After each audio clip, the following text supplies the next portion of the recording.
Buenas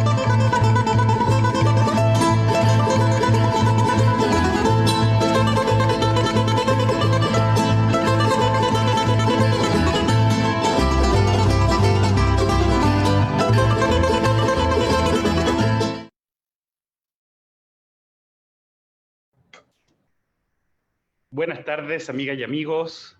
Muy buenas tardes, Camilo. Muy buenas tardes a todos y a todas. Les damos la más cordial de las bienvenidas al capítulo 18 de Arte más Memoria, un proyecto que está hecho en este contexto de cuarentena. Y el capítulo de hoy está dedicado al trabajo cultural de la creación de artistas chilenos y chilenas en el exilio. Saludamos la presencia de María Elena Dubochel, actriz de teatro y cine. Horacio Loro Salinas, director musical de Inti Illimani Histórico, y al señor Miguel Litín, director de cine, muy importante, así que les damos las gracias a los tres, a ti María Elena, por estar con nosotros hoy día. Para comenzar la conversación, vamos a hablar, de nuestra invitada aquí, María Elena. Bueno, tiene un currículum tremendo, pero vamos a partir por mencionar que integró la Compañía de los Cuatro. Vamos a remontarnos un poco, ¿no?, a la historia de su trabajo. Ha hecho televisión, ha formado parte de la Compañía de Teatro Ictus por muchos años, y preside la Fundación Arte Educa, que es una fundación que pone al servicio, se pone al servicio de la educación, ¿no? María Elena, ¿cómo estás? ¿Estás por ahí? ¿Te escuchamos? Hay que desmutearla. ¿Alguien que esté en los controles que pueda desmutear a María Elena? María Elena, ¿no te escuchas por ahí? Tienes que apretar el micrófono, María Elena, que sale abajo de la pantalla. En la pantalla hay un micrófono que sale desactivar sonido, creo.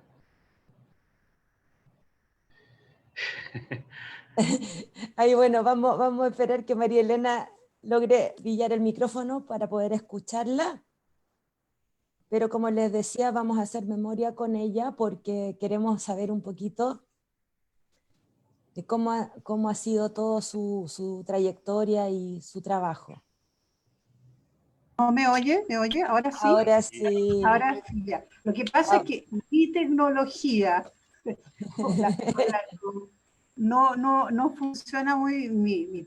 Estoy a través de una sobrina de Orieta Paz que me está con su computador, porque el mío sonó, sencillamente, entonces no sé manejarlo.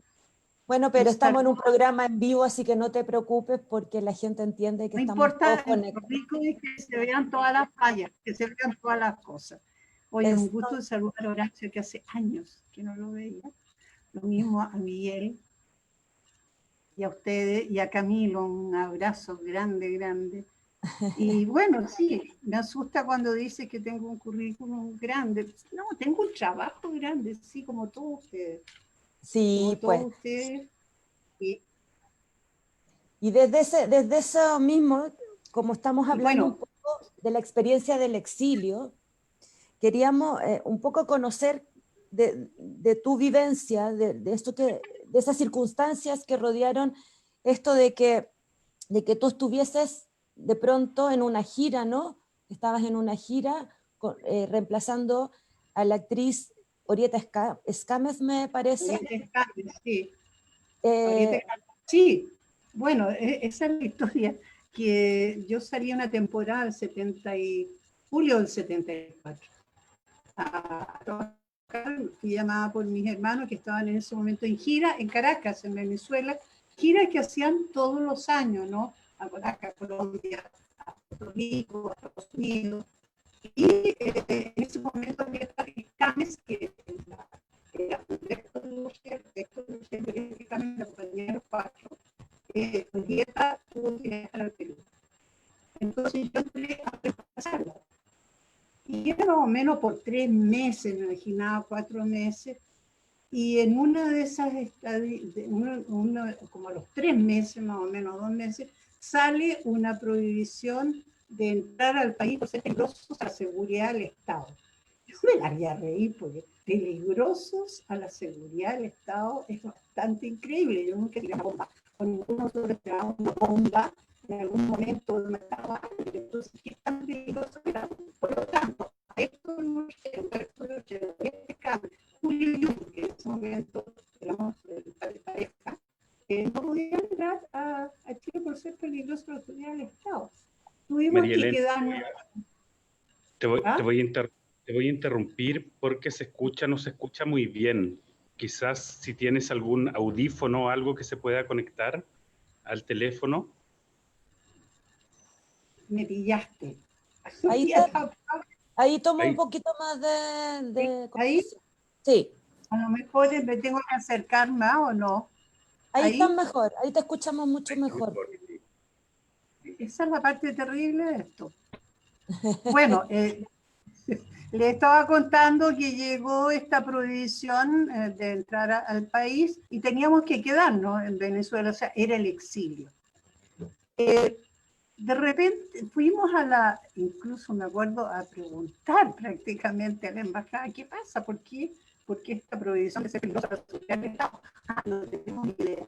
Después descubrimos que era peligroso porque ahí donde hacíamos las giras hablábamos en contra de la dictadura y en contra de Pinochet. Por lo tanto, eso era muy peligroso a la seguridad del Estado. Tuvimos que quedarnos allá prácticamente por 10 años, del 74, regresamos el 84. Regresamos después de la muerte de mi hermano Héctor en Venezuela. Héctor, un diciembre del 83, perdón, lo mataron en Venezuela y tuvimos que regresar sin él. En Venezuela tuvimos el apoyo maravilloso de todos los gobiernos, pasamos 3 gobiernos, el de Caldera, el de, ¿cómo se llama? Andrés Pérez, Carlos Andrés Pérez, y el de, ¿cómo se llama el otro? Bueno, maravillosos presidentes que se preocuparon de los chilenos con una solidaridad impresionante. Y maravillosa gente que me tocó trabajar en Venezuela, como el famoso teatro que hoy día no existe, el Teatro Ateneo de Caracas, como con la María Teresa Castillo.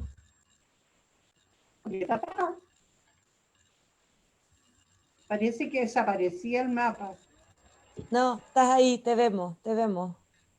Oye, María Elena, bueno, yo a la María Elena la conocí cuando regresó a Chile porque se integró a la compañía Ictus, donde trabajaba mi abuelo, y ahí tuve la suerte de conocerla.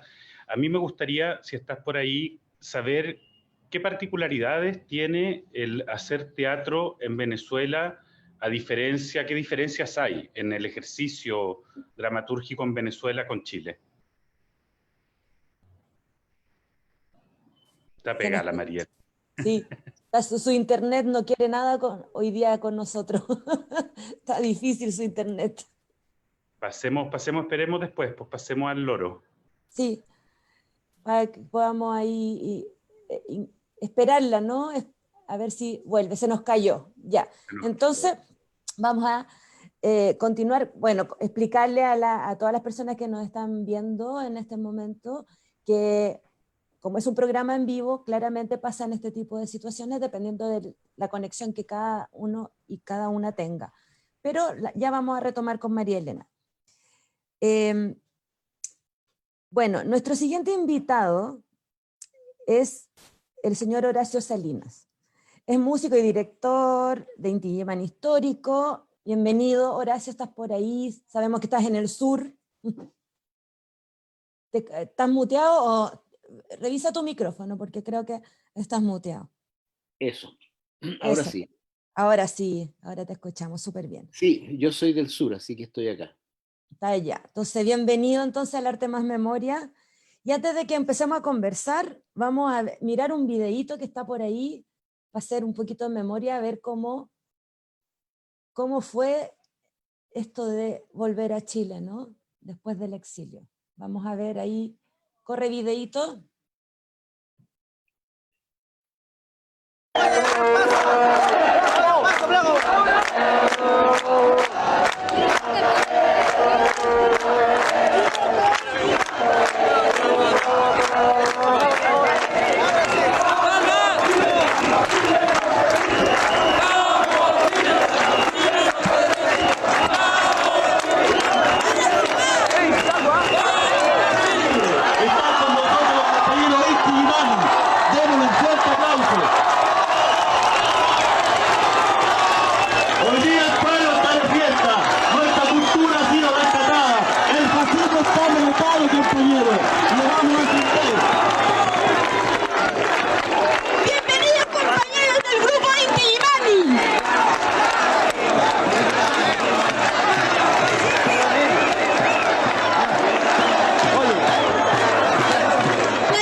Oye, pero qué emoción y qué efervescencia.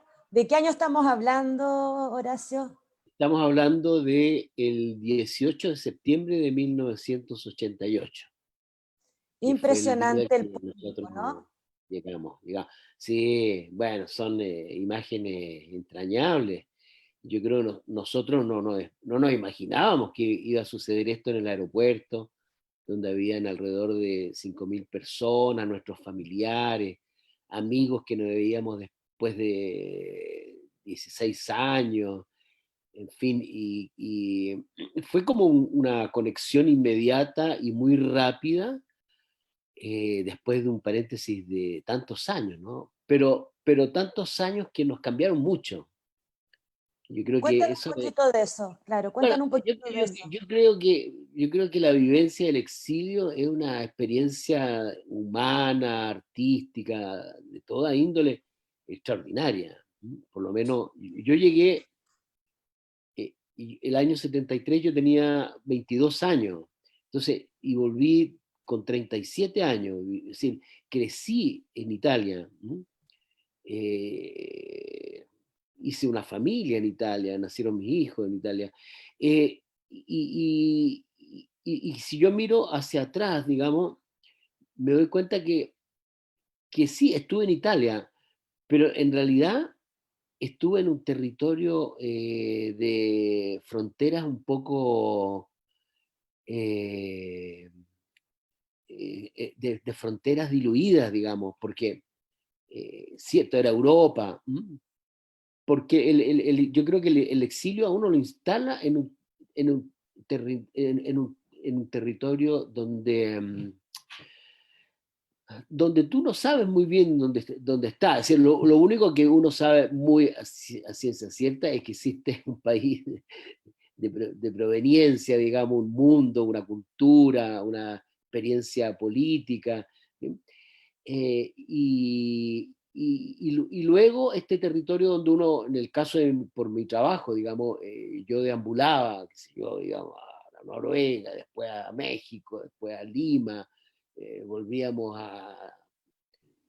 Alemania, en fin, Italia, en fin, y siempre añorando Chile, y siempre mirando este país, digamos, de donde uno provenía.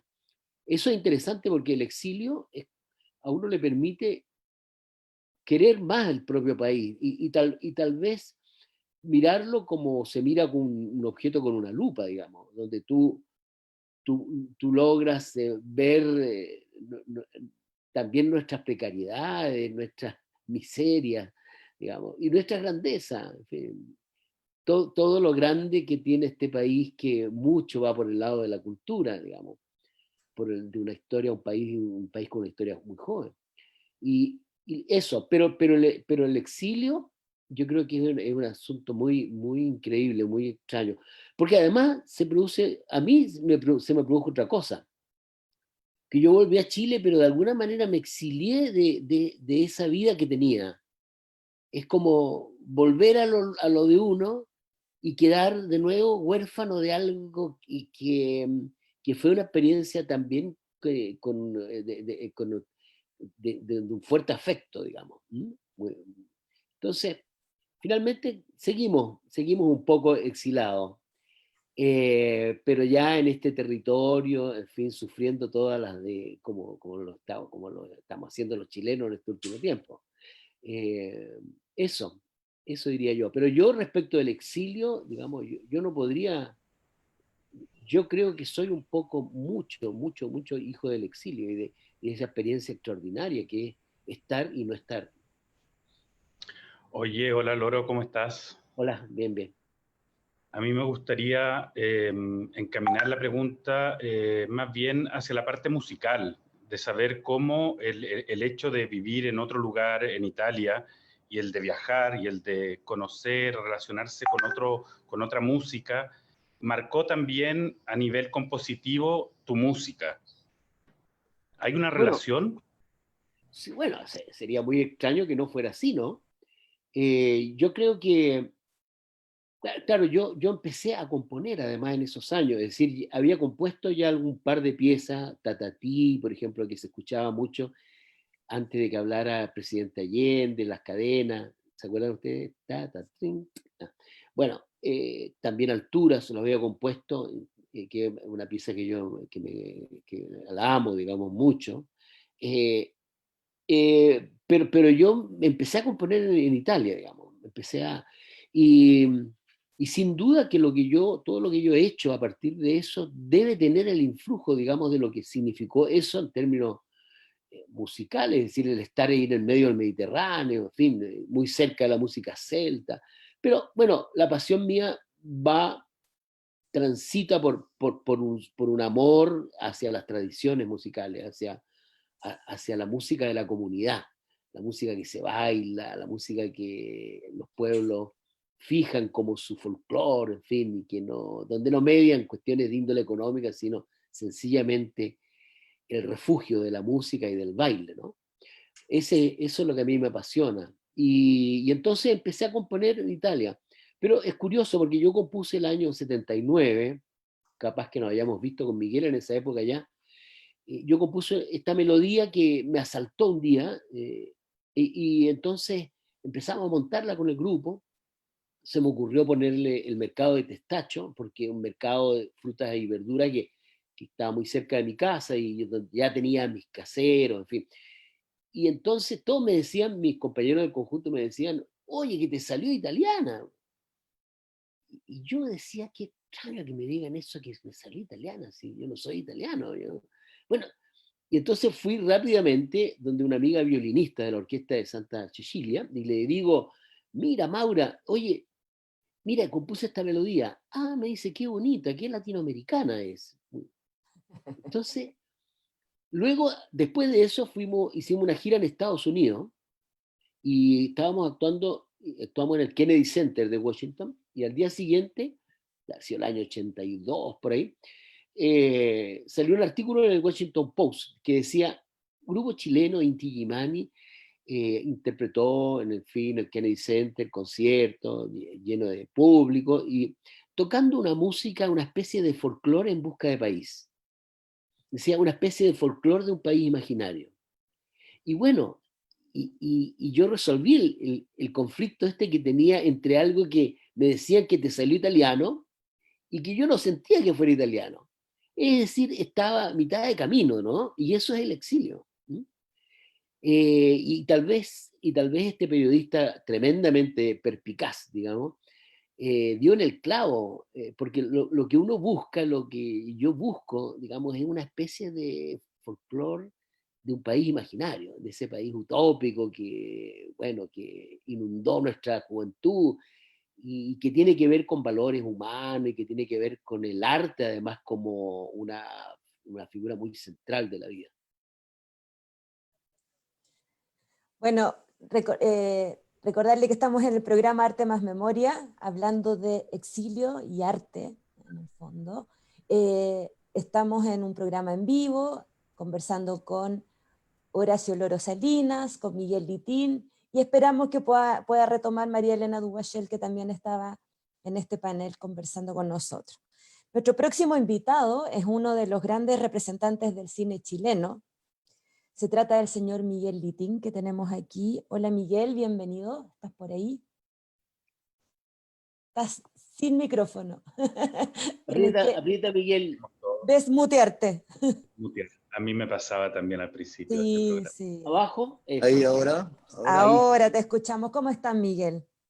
Muy bien, muy bien. Muchas gracias. Y muy contento de estar con ustedes y escuchar a Horacio, a María Elena y a Horacio, que ha estado tan brillante realmente en su descripción de ese país utópico del exilio y de la creación. Muy, muy emocionante. Muy emocionante el video también, sin duda. Sí, claro. Es un video que está, por supuesto, en el archivo del museo y que, bueno, son imágenes de Pablo Salas, que fue quien registró este momento, ¿no? Bueno, como nuestro programa también trata de memoria y estamos a puertas de conmemorar los 50 años de la Unidad Popular, me gustaría, Miguel, que nos contaras cómo viviste ese proceso de la UP, porque según entendemos, el presidente Salvador Allende te nombra a la cabeza de Chile Film en 1972. Entonces, ¿cómo fue ese proyecto cultural de ese entonces?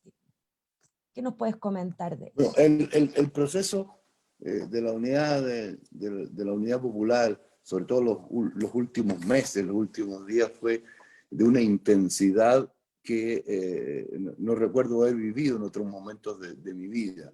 Es decir, era una explosión permanente de creatividad, de sonidos, de música, de gente, de entusiasmo y de alegría, y de gran confianza en que si ganaba Allende íbamos a construir un país diferente, un país distinto, muy cercano a lo mejor a ese país utópico, ese país justo, ese país de hermandad y justicia. Es verdad, éramos un país jóvenes, éramos muy jóvenes todos, y el derecho de los jóvenes y el deber es soñar. Después nos enfrentamos con las grandes dificultades, pero en todo el momento de que fue la campaña, lo que fueron los trenes de la victoria, lo que fueron las grandes caravanas, y todo esto de las intervenciones de quien fuera después el presidente Allende, estaba rodeado de artistas siempre, rodeado de música, de poetas, de actores, de actrices. Era una candidatura o unas campañas que eran políticas culturales y eran de cambio y transformación, era diría, de refundación.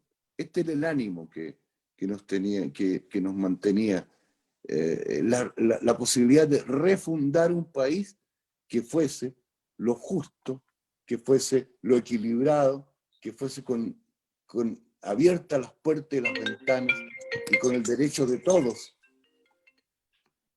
a ser dueños del país. Y eso lo decían las canciones, y eso lo decía el Quilapayún, lo decía el Inti, y lo decíamos nosotros en nuestras películas y nuestras intervenciones, pero creíamos fuertemente en eso, fuertemente, con pasión. Allí no hay ninguna duda de decir, no, es que esto se dice porque convenía a tal política. No, no, era la espontaneidad de la vida, era la fuerza misma de la creación, era la fuerza de la naturaleza. Y allí aparecía una chilenidad diferente, distinta. Quizás esté cerca de ese mundo de la utopía que decía Horacio. Era una chilenidad que buscaba atrás, que buscaba en la tradición, que buscaba en el relato oral, que buscaba en las primeras sonidos que escuchamos desde niños, pero que se componían y se conjugaban de otra manera. Se había roto en algún punto la melancolía perenne del chileno, se había roto en algún momento la tristeza y la duda e inundaba la alegría, la fuerza de la alegría y la fuerza de la convicción de que sí éramos capaces de construir un destino distinto, un destino diferente a todo, una revolución distinta, como decía Allende, a todas las conocidas hasta ese momento. Una revolución, como él lo dijo en una frase muy graciosa, decía, con empanada y vino tinto. Y claro, esto quería decir todo lo que anhelábamos a partir de haber militado, de haber leído los manifiestos, de haber leído los textos políticos y todo, pero aquí nacía algo nuevo, diferente, una revolución chilena que iba a ser posible en la medida que triunfáramos el día 4 de septiembre. Y cuando eso pasó, la alegría y la emoción es inenarrable, verdaderamente. Sentimos que sentíamos que ya estábamos tocando tierra y que de esa tierra íbamos a fructificar tanto como individuo como en forma colectiva. Teníamos los ojos llenos de estrellas, esta es la verdad, y lo sentíamos ahí, cerca, en nuestras manos. Y de ahí surgieron cosas tan bellas en la creación, tan bellas. Y ahí surge la nueva música chilena, y la pintura, y los nuevos movimientos, y el teatro, y el cine, indiscutiblemente, buscando no solo decir cosas nuevas, sino decirlas de forma nueva. Conjugar el verbo de una manera distinta, chilena y latinoamericana. Chilena, latinoamericana, universal en definitiva. De ahí entonces el arraigo profundo también que se produce con el pueblo y con estos movimientos como la nueva canción chilena o el nuevo cine chileno que se mantienen hasta hoy vivos, a pesar de todas las dificultades que ocurrieron. La lucha constante, pero nada era parecido a esas amanecidas, nada era parecido a esos atardeceres o a esos mediodías de junio, julio, agosto, septiembre del 70. Era descubrir la vida todos los días y aprender todos los días y querer estar a la altura de esa vida que era empujada por un pueblo lleno, pleno de entusiasmo, de fuerza y de alegría.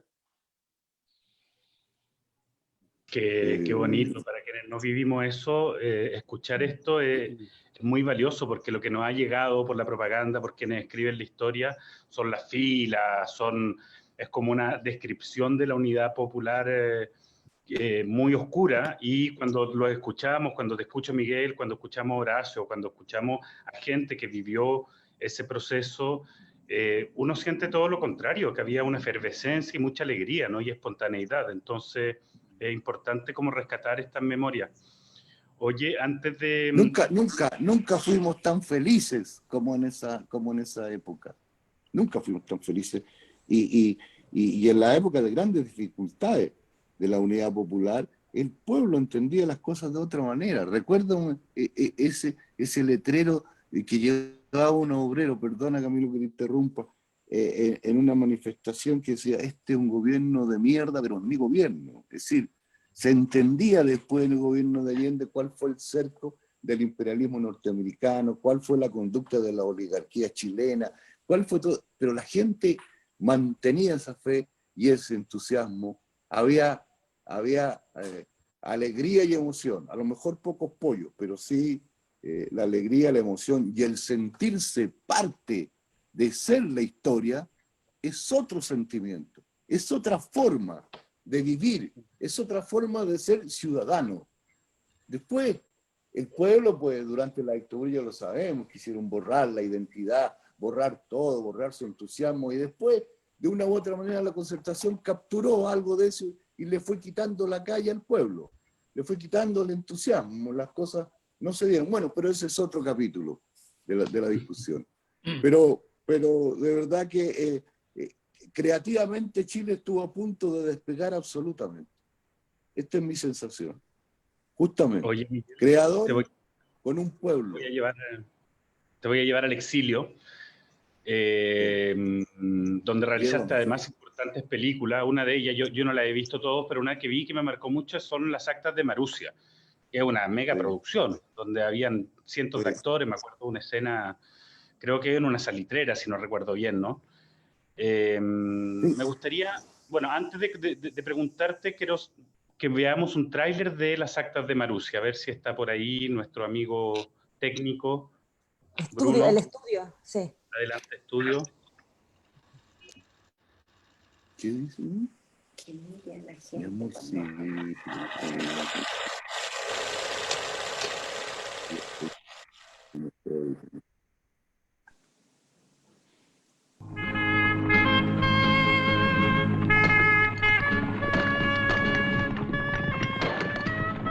No, yo no maté al señor ingeniero. Aquí están mis manos limpiecitas. Fusílenlo. ¡Tú eres el responsable, chorro cabrón!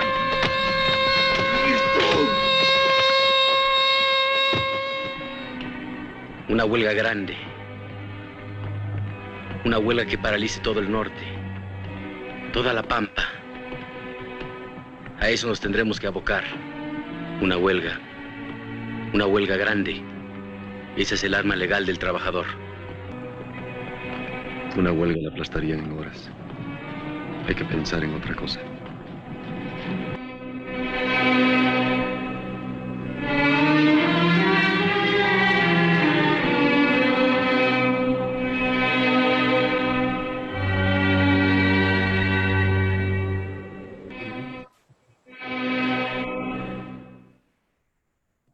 Robamos el tráiler de un ciclo de cine. Y en el fondo... De México, ¿no? Sí. Cómo el exilio también te marca, así como igual le preguntábamos al Loro, la forma de hacer cine, ¿no? Como en un país con una industria cinematográfica potente como la mexicana, tú te metiste ahí, hiciste cine, hiciste varias películas, tengo entendido, ¿no? Sí, claro. México es uno de los puertos más importantes de mi vida de navegante, sin duda. Quizá el más importante. Y estas Actas de Marusia nacen de un relato de Patricio Mans, el cantautor y escritor chileno. Yo había hecho antes una canción de Patricio en mi primer cortometraje que se llama Por la Tierra Ajena, cuyo texto lo cantaba él. Y luego, basado en su relato, yo escribí el guión y lo presenté en México a la Dirección de Cinematografía, y allí fue aprobado, y ahí empecé a filmar y a convertir en Chile todo Chihuahua. Esto fue la meta, con la complicidad naturalmente de toda la gente, de toda la gente que allí vivían. Encontramos una mina de plata abandonada, donde estaban todavía, quedaban mineros con sus familias, con sus hijos, y la paradoja es que, como también participaba el ejército mexicano para hacer las tropas y los grandes movimientos, yo muchas veces tomaba desayuno allí en el set con coroneles del ejército mexicano, que indiscutiblemente son militares, pues. Y entonces después yo tenía que hablar con la gente para motivarla, decirle, bueno, hagan cuenta que esto pasa en Chile, y ocurre, y la represión, y ustedes sufren, pero ustedes luchan, ustedes están llenos de esperanza, y usted, señor, enarbola una pica y quiere matar al militar, etc., ¿no? Pero decía, pero esto pasa en Chile, no se preocupe. Y ellos me gritaban, una señora me decía, no te preocupes, chilango, me decía. No te preocupes. Y al principio me desconcertaba, después entendí. Chilango en México le dicen a la gente que no son de ciudad, que son de Ciudad de México. Y como estábamos en Chihuahua, bueno, ya se había creado esa complicidad maravillosa de entender, es decir, todos los pueblos de la América Latina han tenido estas grandes represiones, estas grandes luchas.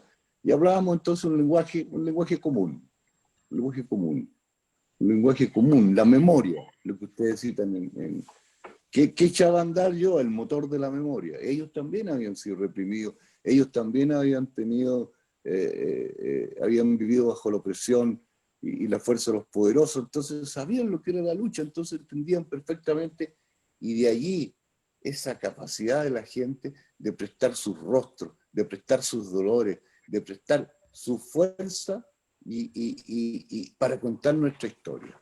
Y con qué fuerza lo hacen, más allá de que yo haya dirigido la película, pero la porción, el fragmento que ocupa cada uno de las personas que están ahí en pantalla es su propio momento y es su propia historia. Lo hicieron suya y así la interpretaron. Y es una película que evidentemente me emociona mucho, mucho, mucho. Oye, Miguel, ¿tú sabes si la película está en alguna plataforma que la gente la pueda ver? Sí, está en la plataforma de la Cineteca Nacional. Perfecto. Está en la Cineteca Nacional. Acá en Chile. Entonces la pueden solicitar y la ven, además tiene una copia nueva. Excelente. Bueno, yo todas las películas mías están en la Cineteca Nacional. Y ahí tuvimos el apoyo muy fuerte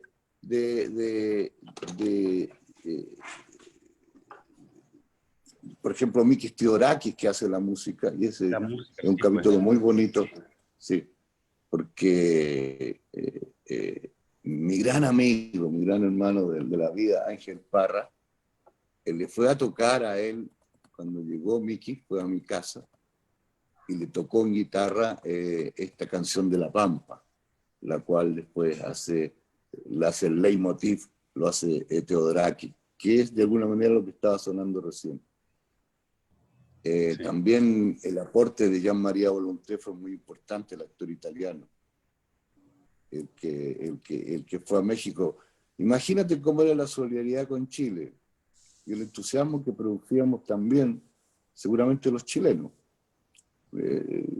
Volonté iba a ser Casanova con Fellini, y dejó Casanova con Fellini y se fue a hacer Actas de Marusia, a Chihuahua, a la frontera con Estados Unidos, que fue ahí el lugar donde encontramos lo más parecido al norte de Chile, porque cuando uno está en el exilio, en el caso de ser cineasta, uno necesita el paisaje, necesita al hombre, necesita la tierra, el paisaje es fundamental. Si no, ¿qué fotografía? ¿Cómo va el entorno, el contexto?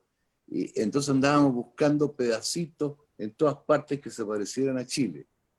Ahora, lo paradojal es que lo encontramos muchas veces, como ejemplo, busqué durante mucho tiempo, muy apoyado por los cineastas mexicanos que siempre fueron muy solidarios con los chilenos. O sea, allí no era, se producía casi a la inversa, el fenómeno de que el territorio que pisábamos en México era como chileno-mexicano, mexicano-chileno. Es que la América Latina también tiene esa fuerza, y la fuerza de sus grandes pintores, y la fuerza de sus músicos, y Siqueiro, y Rivera, y Chávez en la música, y los grandes poetas. Entonces, buscando, y muy desesperado porque no encontraba, en un bar de Chihuahua me habló un hombre, y me dijo, usted anda buscando, había escuchado la conversación que tenía con algunos parroquianos. Yo conozco un lugar como el que usted dice. Bueno, mañana a las 6 de la mañana salimos. Y al otro día me pasaron a buscar a las 6 de la mañana y nos fuimos desde Chihuahua hacia lo alto a un lugar que se llamaba Santa Eulalia. Después de la película se llama Marusia. La gente le puso... ¿En serio? Le cambiaron el nombre. Sí. Se llaman Marusia y pusieron un letrero ahí con bronce y todo lo demás. Fue una experiencia increíble de convivencia con todo ello. Fue maravilloso. Estaba casi a unos 20 o 30 minutos del lugar, 20 o 30 minutos de Chihuahua, donde dormíamos y todo lo demás. Y el resto era una instalación al mismo estilo que había en el norte chileno, porque era todo producto de la industrialización inglesa. Y bueno, una de las cosas difíciles era convencer a los militares que no querían no querían reprimir. Muchos de los muchachos, jóvenes muchachos conscriptos mexicanos, como lo eran en Chile también, decían: yo quiero hacer de los otros, oiga. ¿Por qué? No quiero hacer esto de los malos. Sacaban el uniforme. Y hay que convencerlo: no, hombre, si esto es una película, tu ayuda, tu colaboración es hacer acá, es reprimir en este momento. No era fácil. Con la gente era muy fácil el discurso, con los militares era más complicado, con los jóvenes. Puede ser así. Pero una experiencia impresionante, porque todo el cine mexicano, todos los actores, todas las actrices estaban dispuestas a ir a participar en actos de Marusia. Y luego, mira, hay algo muy importante que habla de la solidaridad mexicana. Es que la película, la verdad es que hubo 1 millón de espectadores en la primera semana en los cines. Ahora, cuando la película es elegida por la Academia de Hollywood para representar a México en el Oscar, toda la gente del cine mexicano fue a nuestra casa a celebrar y a felicitarnos y a hacer suya la bandera chilena.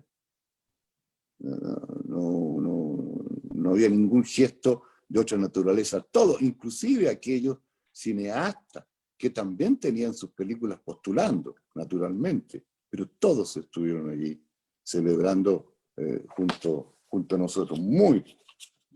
Muchas manifestaciones de gran afecto y de solidaridad verdadera, de solidaridad combatiente. Esto fue la experiencia de México. Oye, ahí está María Elena. Está María Elena que logró. María Elena, a ver, ¿te escuchamos o no te escuchamos? No sé, ¿me escuchan? Sí. Te escuchamos, te escuchamos. Pedí auxilio. Pero no es un problema mío, ojo, es un problema también de conexión de internet. Sí, entendemos. Entonces, pero me dio mucha lata porque no pude escuchar a Horacio, alcancé a escuchar un pedazo de Miguel, y me parece maravilloso lo que él relata sobre el periodo que se vivió en la Unidad Popular, un periodo increíble, donde un presidente fue elegido socialista por primera vez acá en Chile con mayoría del pueblo. Y porque fue muy importante para todo el mundo y particularmente para las artes en general. El teatro también tuvo una fecunda creatividad maravillosa, con grupos de teatro profesionales, grupos amateurs, pescaban lo que hablábamos con Horacio, el famoso tren de la cultura, maravilloso. Y se subían arriba del tren los músicos, los pintores, todo el mundo a hacer realmente una maravillosa gira cultural por todo Chile. Bueno, había muchas utopías, ¿no? Utopías eran maravillosas. Estas que podrían ser a lo mejor de las cuales no hay que renunciar. No que no hay que renunciar a ella, María Elena, a la utopía, digo. Jamás. No se puede. No se puede. Bueno, yo les quiero... Perdona, que les quería contar que tenemos preguntas así del público, tenemos muchos saludos por el Facebook, de la gente que nos está escuchando, y hay una que en particular me llama la atención un poco para socializarla con ustedes, que es: ¿qué reflexión les permite hacer la respuesta del mundo artístico hoy respecto al estallido social? Dice. ¿Existe el mismo compromiso de esos años? Pregunta una persona. Diego Arriagada Mena, acá, pregunta eso. A propósito de este espíritu que ustedes relatan, que ustedes comentan, ¿qué diferencias habrían, creen ustedes, en relación a ese espíritu de ese momento y lo que se vivió desde el 18 de octubre, ¿no? en adelante? Mira, a mí me da la impresión, voy a hablar brevemente, a mí me da la impresión que, que en la actualidad el espectro, digamos, de sensibilidad en el mundo de las artes respecto de los conflictos sociales es mucho mayor. Yo tengo esa percepción, porque nosotros durante la Unidad Popular, bueno, no voy a decir que todo lo extraordinario y lo incomprensible que resulta también el fenómeno de la Unidad Popular para la gente que, que no logra ver es, es decir, el significado del soñar una, una realidad distinta, de participar, de incluso hacer realidad un sueño, un poco como fue lo de Salvador Allende, ¿no? Resulta muy difícil porque cuando en general la derecha, por ejemplo, cuando analiza el asunto de la Unidad Popular, dicen, pésimo gobierno, qué gobierno más malo, esos ministros de Hacienda que tenían, qué cosa, qué desastre la economía, pero que el peor presidente de Chile ha sido Salvador Allende. Lo dicen muy sinceramente, digamos, porque saben que la economía y los parámetros con que ellos miden la vida se hicieron trizas durante el gobierno de Salvador Allende. Nada se podía medir con eso, digamos. Es muy cierto lo que dice Miguel. Este es un gobierno mierda, pero es mi gobierno. Claro, es decir, para la derecha y para la gente que ha vivido toda la vida buscando réditos económicos, claro, un gobierno así es un desastre. Sin embargo, claro, la fuerza que tuvo en el mundo y la adhesión que tuvo en el mundo artístico es una cosa inolvidable, digamos. Y todos los que vivimos eso, los que nos subimos arriba del tren, los que llegamos por primera vez, incluso a conocer Chile, porque además la Unidad Popular nos permitió de repente ir con nuestra música y pararnos arriba de un coloso en una ciudad que no conocíamos, donde llegaba por primera vez un evento artístico. Y lo que sucedía ahí era una revolución con la gente, y gente del ballet y del circo, en fin, todo el mundo movilizado. Bueno, pero si yo hago memoria, también veo que los que defendíamos la Unidad Popular, digamos, ¿quién eran? Los músicos de la nueva canción chilena. Éramos 30 personas, los Quila, los Afarcoa, el Tijibani, el grupo por aquí, por allá, suma y resta, y éramos una 50, diría yo. Pero la nueva ola, por ejemplo, se mantuvo completamente al margen, es decir, que era un movimiento también muy numeroso de artistas. ¿No? Opinó. O sea, hoy día no. Hoy día vemos en todos los géneros de la música. O sea, por ejemplo, las orquestas sinfónicas, tocando en las esquinas de la calle, los famosos del mundo pop, del rap, en fin. Hoy día es muy distinto. Yo creo que las condiciones para un salto cualitativo, como se decía, para ensanchar este problema cultural que significa la política, son mejores, es más vasto, es mucho más amplio.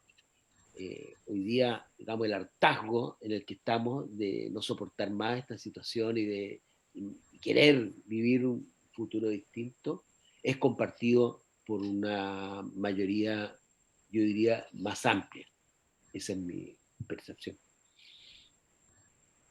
Sí, perdón, es distinto, claro, tal como tú dices, pero yo veo un mayor encantamiento en esto, en general, a la cosa social que a la cosa cultural, curioso. No existe esa necesidad de aportar, lo que yo veo, ¿no? De aportar hoy día a como socialmente sí, una sociedad, pero en general, hablo por la gente que me ha tocado a mí la cultura, no es igual, es distinta. hay otra manera que no, a mí no me gusta. Miguel. Miguel, sí. Yo pienso que todo momento tiene sus expresiones, todo momento histórico tiene sus expresiones, toda generación tiene su forma de interpretar su tiempo. Y este fenómeno de los estallidos sociales es un fenómeno muy distinto, acorde con los tiempos, acorde con una época tecnológica, acorde con todos los cambios y las experiencias que se han vivido. Si bien Allende decía una frase que siempre me gustó mucho, que decía: nosotros no somos dique, somos cauce. Y claro, la Unidad Popular era un movimiento que estaba encauzado, ¿no es cierto? Eran partidos políticos, organizaciones, una central única de trabajadores muy poderosa. Y esto es un cauce muy fuerte. Ahora, lo de hoy no tiene cauce. No tiene cauce, fue una explosión social. Fue una cantidad de anhelos acumulados, de dolores, de tiempo acumulado, de frustraciones, de gente que se ha sentido de alguna forma engañada, porque así es, de necesidad de expresar muchas cosas a la vez. Es como si Jonás no fuera un Jonás el que sale del vientre de la ballena, sino serían cientos de Jonás, cientos, miles, y cada uno expresara verdades distintas que se conjugan en alguna frase: dignidad, libertad, verdad, frases que de una u otra manera conllevan cientos de anhelos distintos. Entonces, llegará el momento en que esa gran explosión, llegará el momento en que esos anhelos expresados así encuentren un cauce, o a lo mejor no encuentran ninguno, o a lo mejor ese es el fenómeno. Por lo pronto, ¿no es cierto?, tenemos la oportunidad en octubre del plebiscito. Allí es la posibilidad de encauzar tantos anhelos allí expresados. Es verdad que al ser tantos anhelos dispersos, es verdad que conjugan un acuerdo más universal, porque pueden estar de acuerdo los de aquí, los de acá, los de allá, los de acullá. En cambio, en la Unidad Popular había que estar de acuerdo en principios que eran tremendamente básicos dentro de lo político, pero que implicaban el renacer de Chile, es que Chile saliera de lo que había sido una larga y eterna edad media y salir a la modernidad. O sea, el movimiento de la Unidad Popular era la modernidad de Chile también, pero una modernidad acotada. Y claro, de allí entonces que en el espectro cultural, evidentemente que la mayoría estaba con esa modernidad, pero había gente que tenía reparo. Y artistas muy notables, sin duda.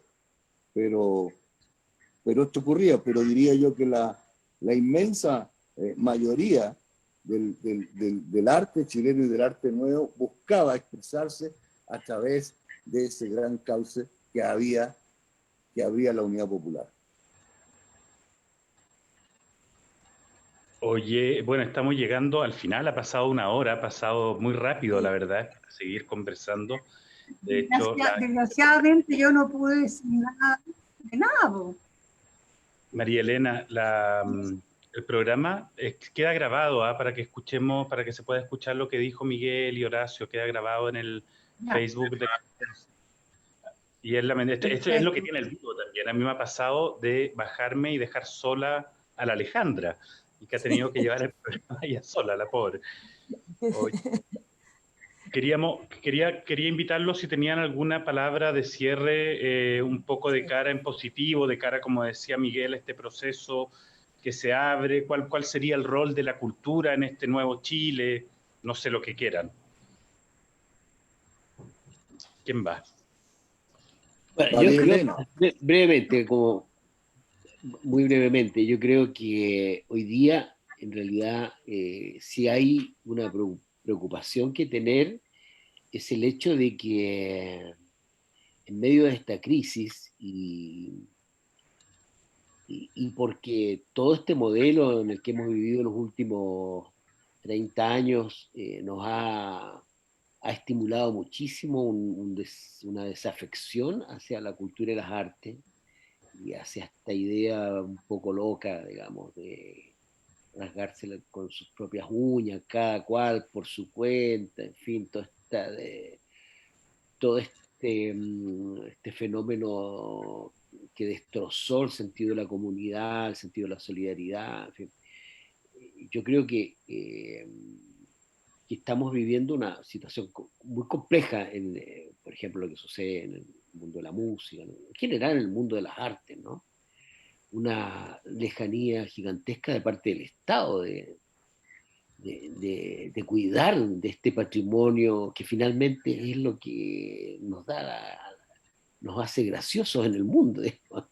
Hoy día esta precariedad es muy terrible, entonces yo tengo una muy fuerte preocupación porque no veo cómo desde el Estado se pueda existir realmente algún auxilio, alguna inquietud. Y yo creo que por lo tanto hay que como movilizarse mucho de los artistas, los intelectuales, en fin, tienen que decir una voz fuerte, porque yo creo que hay un riesgo muy grande de hacer todavía aún más trágica la presencia del arte y la cultura. Eso. Bueno, yo quería decir que desgraciadamente, como dijo Horacio, no hay una política cultural en estos momentos para nada, no hay apoyo de nada, para nada. Yo creo que a este gobierno no les interesa sencillamente la cultura y no se dan cuenta que lo importante que son las artes,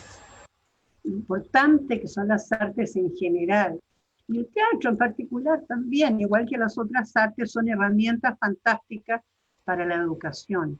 Es una manera también que existió hace muchos años, cuando yo estaba en el colegio en los años 60, época de Frei Montalva, había un plan, se llamaba Plan Laboral, donde era obligación en los colegios, por ejemplo, de hacer talleres de pintura, de música, de teatro, de periodismo, absolutamente todo, y era obligación. Tú te tenías que incluir en alguno de esos.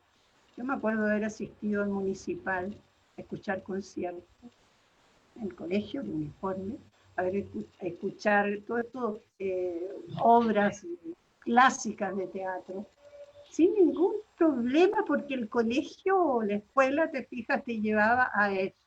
A las artes. Las artes son fundamentales y son peligrosas también porque te hacen pensar. Y hoy día pensar es peligroso también, ¿no? Bastante peligroso. Entonces, lógico, hay que reprimir esto, hay que achicar esta historia. No hay unos pesos para que los músicos hagan su historia o los pintores o los cineastas se arreglen con la historia. Teatro, ¿para qué decir? Es lamentable, pero todavía no se han dado cuenta, o se han dado cuenta de lo peligroso que es. Y nos han censurado, y estamos censurados. Miguel. Sí, es verdad. O sea, hay un estado apático que no entiende la cultura, ni lo va a entender jamás. O sea, no la entienden nomás, son tecnócratas.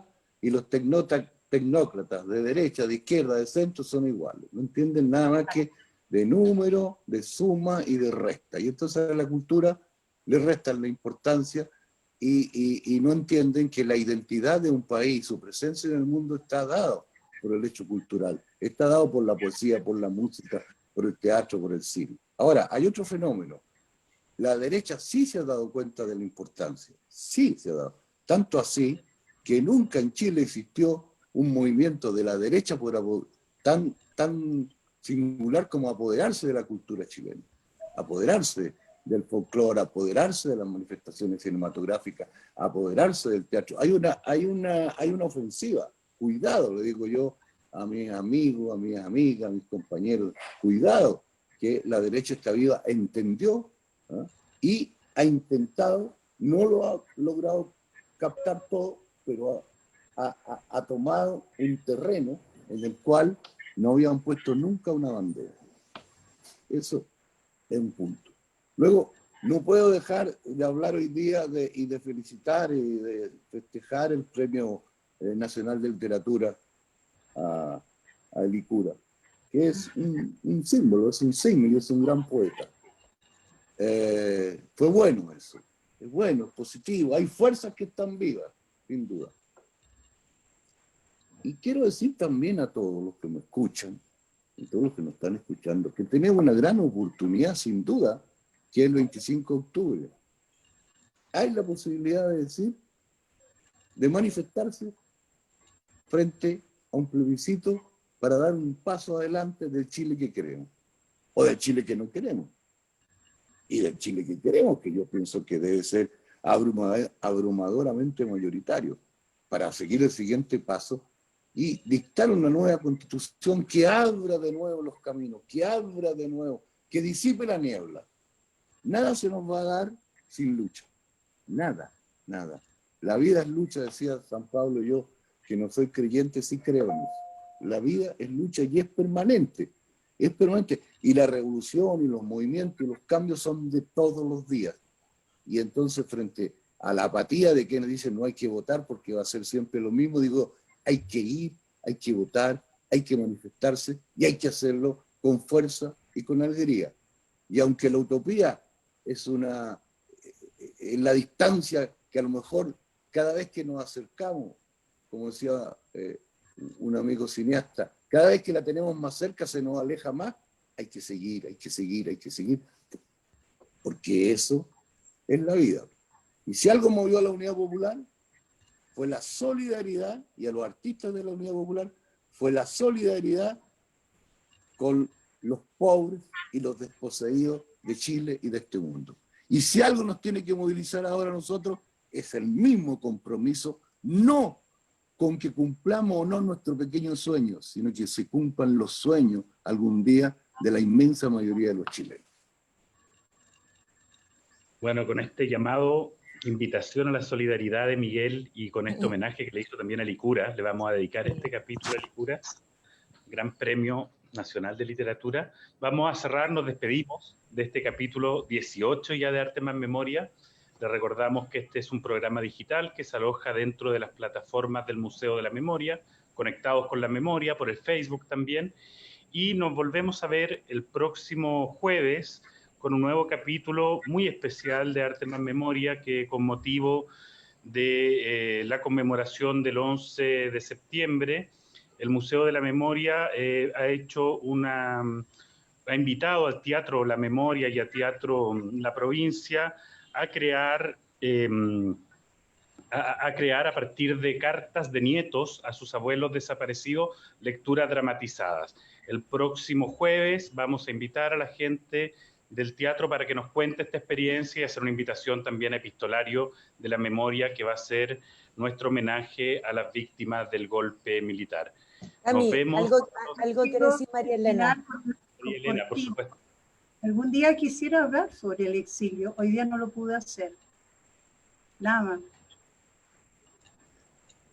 Vamos a tener que generar un nuevo espacio, María Elena, porque esa era la idea. Pero me falló el internet, Sí, por eso vamos a tener que repetir un panel así como este para poder volver a reflexionar. Gracias, muchas gracias y gusto de verlos a todos. Gracias. Ojalá que sea un panel físico, que nos encontremos realmente y nos abracemos. Sería magnífico. Sí, me sumo. Muchas gracias, de verdad miren, antes de que nos despidamos, finalmente decirles que los comentarios en el Facebook, si tienen la oportunidad de verlo, de repetirlo, pueden ir viendo los comentarios en el Facebook. Hay saludos para cada uno de ustedes la gente estuvo muy participativa, están muy, muy contentos y me quedo con una frase que dice que fue un lujo de invitados y de programa. Así que muchas gracias. Ese es un comentario que recibimos de la gente que nos está escuchando. Bien, gracias a ustedes por la invitación. Chao, María Elena. Chao, Miguel. Chao, gracias. Chao, María Elena.